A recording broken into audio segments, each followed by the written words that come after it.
En esta sección vamos a ver sobre incertidumbres, vamos a hablar de incertidumbres de las mediciones, en cada una de ellas, cómo se va a ir dando. Tenemos que saber que hay dos tipos de números, los números que son exactos y los números que son inexactos.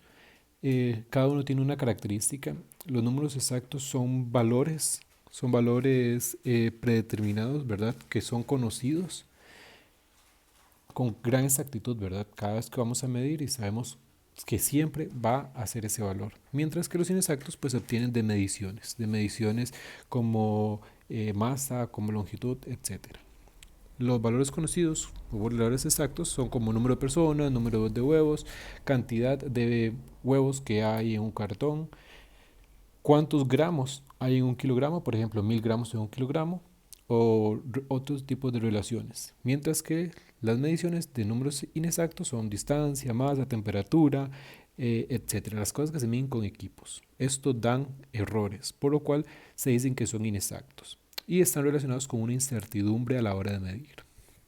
Así podemos evaluar dos puntos, qué es precisión y qué es exactitud, cada uno de ellos relacionado con esto mismo.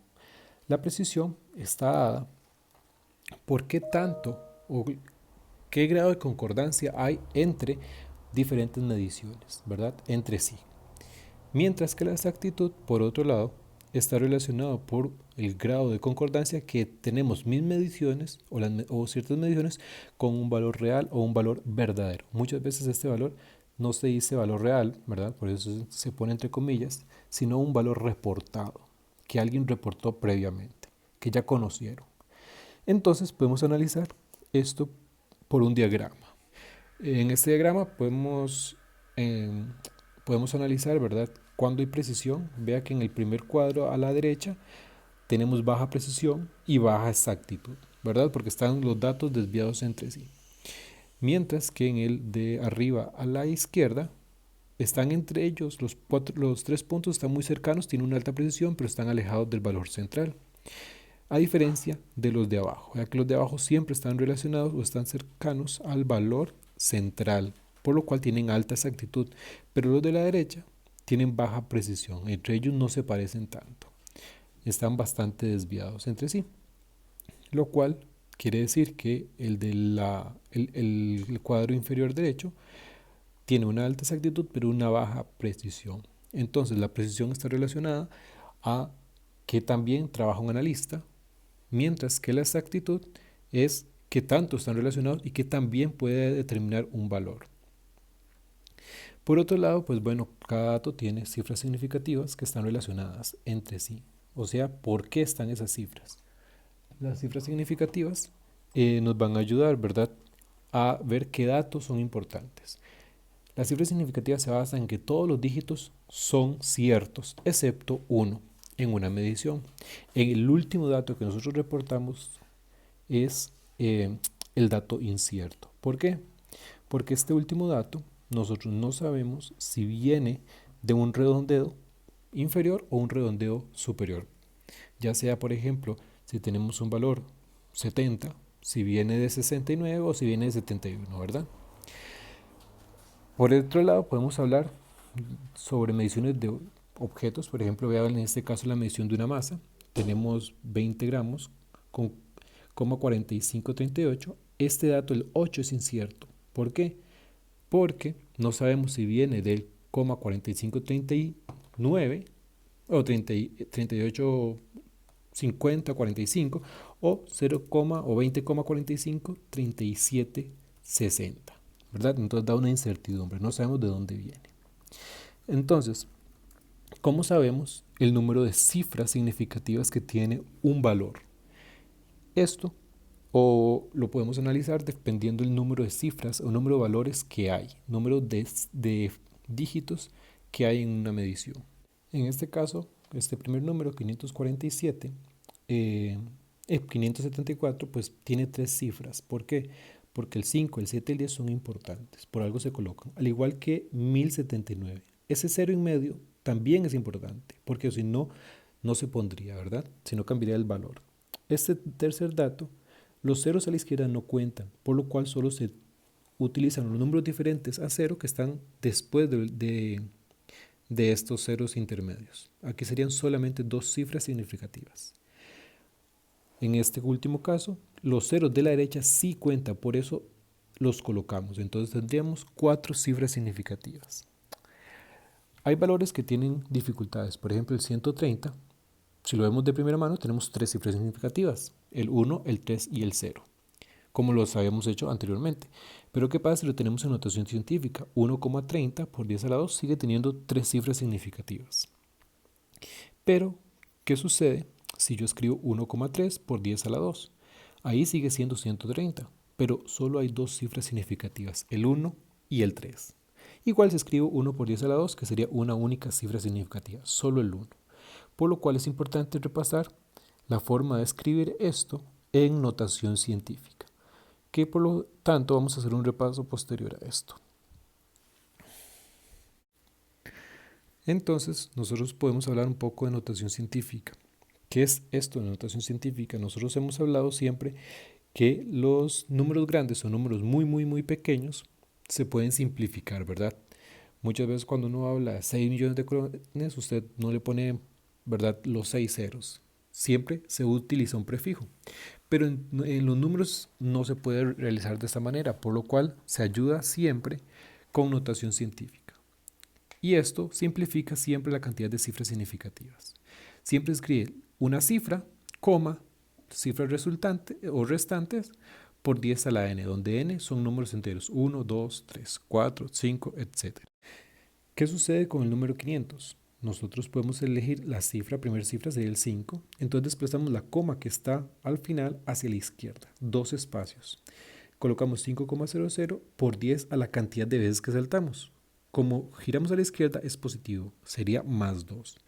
Con este otro número, este otro caso, 0,0034, la coma se desplaza hacia la derecha hasta que pase el primer decimal. Entonces aquí tendríamos 3,4 por 10 a la menos 3, negativo porque se corre la coma de izquierda a derecha. Entonces podemos siempre saber que si la coma se corre hacia la izquierda es positivo, si se corre a la derecha es negativo el exponente o se resta en algunos casos. También podemos utilizar esto para sumas y restas, ¿verdad?, con cifras significativas. ¿Qué sucede en este caso? Es importante ver que hay una serie de pasos que podemos seguir. Por ejemplo, esta operación 2,340 menos 1,03. El primer paso que tenemos que hacer es ver la cantidad de decimales de cada dato. El primer valor tiene 3 decimales, el segundo 2 decimales, ¿verdad? El siguiente punto vemos cuál es mayor, 3 o 2. Sabemos que, bueno, que 2 es menor que 3, lo cual elegimos ese valor como mayor importancia. La cantidad de decimales, o sea, buscamos el menor número de decimales. Cuando ya tenemos el menor número de decimales, pues bueno, hacemos el cálculo como está. Tal y como está lo podemos meter en la calculadora y lo resolvemos. 2,340 menos 1,03. En este caso, pues vamos a obtener 1,31. Y de este modo, pues bueno, podemos utilizar, revisando la menor cantidad de decimales, colocamos el dato obtenido con esa cantidad de decimales que ya teníamos. Entonces vea que en este caso el menor número de decimales eran 2, entonces tengo que escribir el resultado final solamente con 2 decimales, lo cual me da un valor de 1,31. Vean lo que aquí lo tenemos de este valor inicial. Entonces el valor final sería 1,31, solamente 2 decimales. El 0 restante se puede eliminar. Así, por otro lado, podemos hacer también multiplicaciones y divisiones, ¿verdad? Pero aquí no nos vamos a fijar en el menor número de decimales, sino que tenemos que buscar el número de cifras de cada valor. Por ejemplo, en una operación simple como 2,36 por 5,1 dividido entre 6,002, ¿verdad? Hacemos primer paso igual que el anterior, nada más que buscamos el número de cifras de cada dato. Primer dato 3 cifras, segundo 2 y el tercero 4 cifras significativas. Identificamos el menor número de cifras, en este caso sería el de 5,1, que serían 2 cifras, y hacemos la operación normal como lo hemos hecho, lo metemos en la calculadora y podemos obtener la operación final. En este caso tenemos este valor, que sería 2,00 2,0053.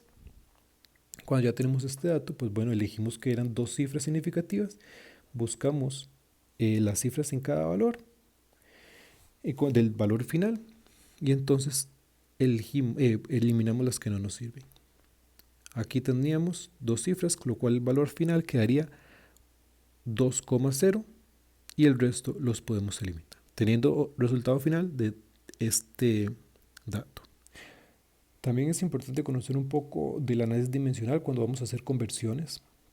Entonces vamos a hacer un ejemplo en el cual tenemos una conversión simple que le hayamos visto, 2,54 centímetros es igual a 1 pulgada, pero en este caso podemos hacer una pregunta: ¿cuántas pulgadas hay en una cantidad dada de metros, de centímetros? En este caso quería 550 centímetros, no metros. Entonces, el análisis dimensional me va a permitir hacer una equivalencia a un valor de una unidad, o sea, de 1, y todo número multiplicado por 1 es el mismo valor. Entonces, teniendo esta igualdad, yo puedo hacer dos conversiones. Esta, en donde yo digo que despejo el valor de 1, 2,54 centímetros entre 1 pulgada es igual a 1, o 1 pulgada entre 2,54 centímetros es igual a 1. Así que yo puedo utilizar el valor inicial, que serían 550 centímetros, y luego busco la unidad, cuál de las dos conversiones me sirve cuando centímetros estén abajo. ¿Por qué? Porque así los puedo cancelar. Entonces coloco 1 pulgada entre 2,54 centímetros y esto me daría una conversión total de 216,5 pulgadas. Importante, cifras significativas, que es una multiplicación. Estos valores que están como análisis dimensional, o sea que están amarillo, en la primera conversión, esta no se utiliza para ver menor número de cifras o decimales en una conversión. Solo nos fijamos en el primer valor, que sería 550 centímetros. Porque las conversiones son valores exactos y los valores exactos no tienen cifras significativas. Entonces, como yo solo me fijo en 550, que tiene 3 cifras significativas, el resultado final va a tener solamente 3 cifras significativas. Por lo cual podríamos redondear a 217 pulgadas.